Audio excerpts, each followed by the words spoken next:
Hi everyone, thanks for taking time to watch my video today. I'm JP. I do some strongman competitions. The last one I'd done was back in 2019, and it's been an interesting 3 years since. Um, we've all gone through COVID. I had my first kid, and only kid so far, who is now 2.5 years old. Uh, Changed jobs several times, partly due to COVID, some of it due to other reasons, and relocated from Bryan College Station in Texas to the Dallas area, still in Texas, and built out a new home gym because of COVID. Ordered new equipment and started training when and where I could. Uh, so this felt like the year to get back into it. Found this competition, the second annual Key City in Abilene, Texas. It looked like a decent event, decent comp to attend, and so I signed up. But there's some medical issues I've been battling with. Busted shoulder, had a slap tear, bunch of scar tissue in my AC joint that really prevents me from getting into a squat position. Weirdly enough, it doesn't impact my pressing motions too much, but the squats were a different story. So had to get a SSB bar and just work around it as I could while I was training for this. And then a week before the competition, my daughter got an upper respiratory infection, was put on antibiotics. It wasn't COVID. We had her tested. But the day before the competition, the wife started to get it. I started to get it a little bit. I just chugged some NyQuil and went and did my thing. So I competed in the 198 medium weight class, but I've also changed diet. 198's always been where I prefer to be, but I've gotten a little smaller. Um, so whenever I went and weighed in, I actually weighed in at 180, which was funny. Whenever I went to weigh in, the lady had asked me what I weighed, and I told her 180. And so she set the number on the sliding scale, and then she just stares at it, and then she starts adjusting it to 0 back to 100, and she's getting more and more frantic as she's doing this. She starts moving the big slider from the 150 to 100 to 200, and she's very flustered, and she says, "I'm sorry, I don't know what's wrong. Normally this scale works." At which point I said, "I'm sorry, ma'am. I think I have to be standing on it." Yeah, I ended up weighing in at 179.75. So 180, they gave me the choice to compete in the lightweight division, or where I would be the only one in the 180 class, or to stay with the 198s. And I figured I was here for a competition. I was going to stay in the 198s.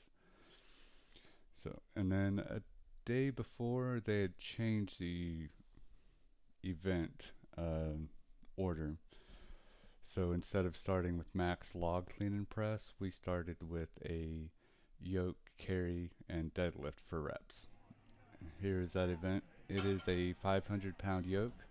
We're going for 50 feet, and then it's a 305-pound deadlift for as many reps as possible in 90 seconds. All of it together. So yoke was no problem. It was a little bit low for the pick, but I was fine with that, with it being outside on the parking lot, with everything being uneven. I was okay with having the cross beam set a little bit low to give me more clearance as I walked. I stumbled with it a few feet at the beginning, and then once I found my groove, it was pretty easy and quick. I didn't do any training on the yoke besides, I think, a couple of days I got up to 450, where I was just doing speed runs. And then for the deadlift, I was doing 60 seconds 305, 315 with a axle bar because I had no idea what kind of bar we would use, and just go for reps. And the most I ever got in training was 26, maybe 27 one day. You got this! And there you can hear my wife yelling for me. And I ended up getting 23 reps. This tied first in my weight class, and 23 reps, I think I was like 4th or 5th out of all the opens as far as highest number of reps. So I was really excited, really happy. Going in the second event was the Husafell. They changed the order that they were going in, from novice to, from women to men, novice, lightweight, medium weight, all that. So I wasn't quite ready. I was standing outside thinking, man, I should put on some chalk. And then they were like, all right, it's your turn to go.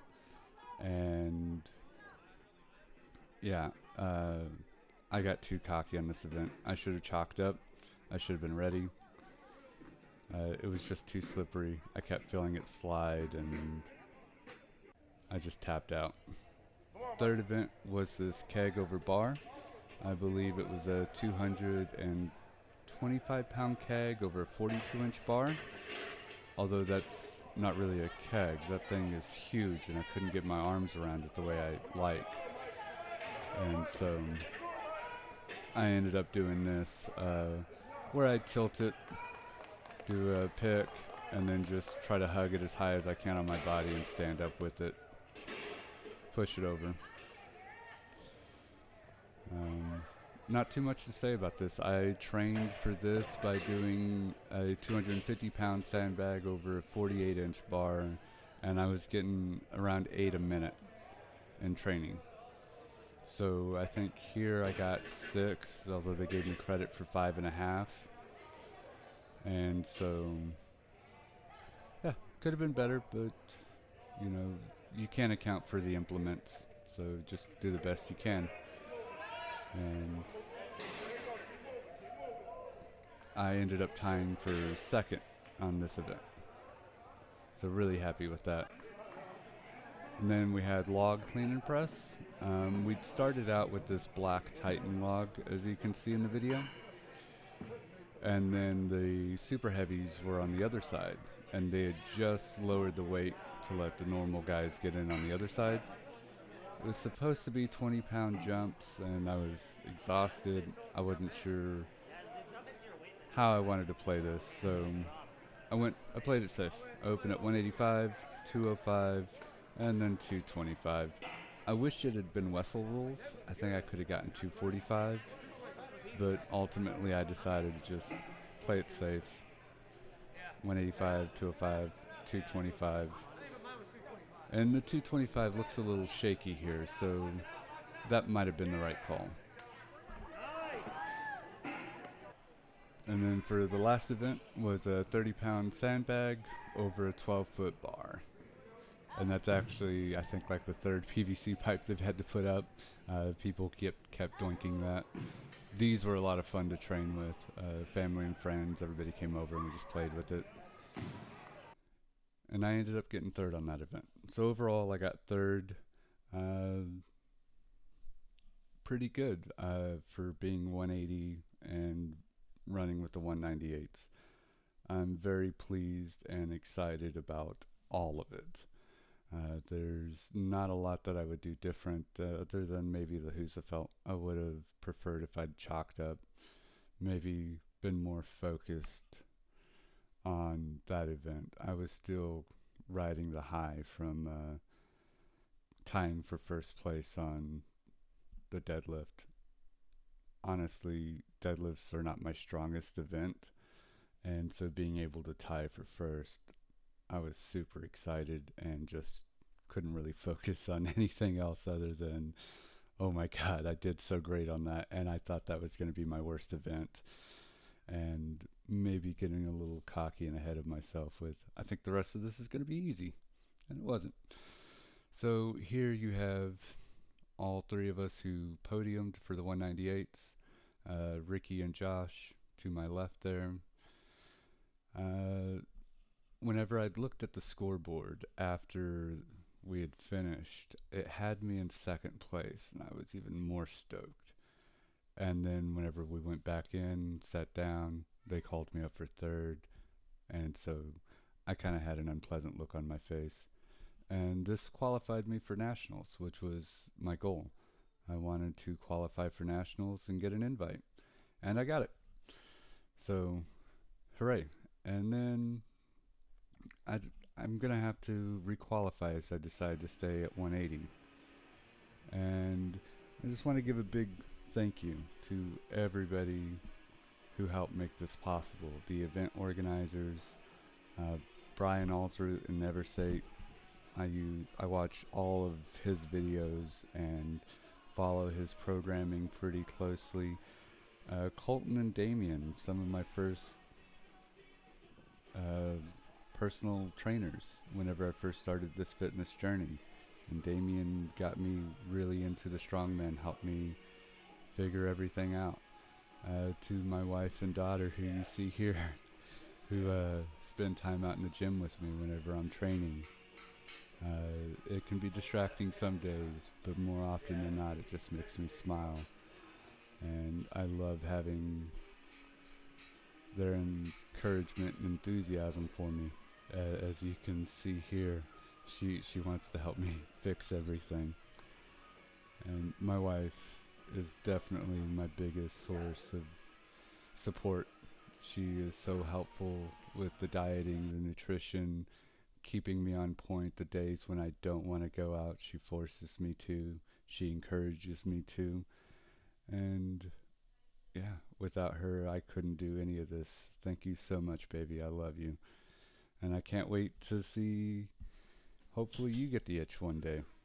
And also, thank you to my niece Morgan, who is very supportive and inquisitive, which encourages me to find answers and to do better. And my friend Zach, who is also the same way. He has questions, and it encourages me to find those answers for him and to keep going and to set that example for him. Thank you, everyone.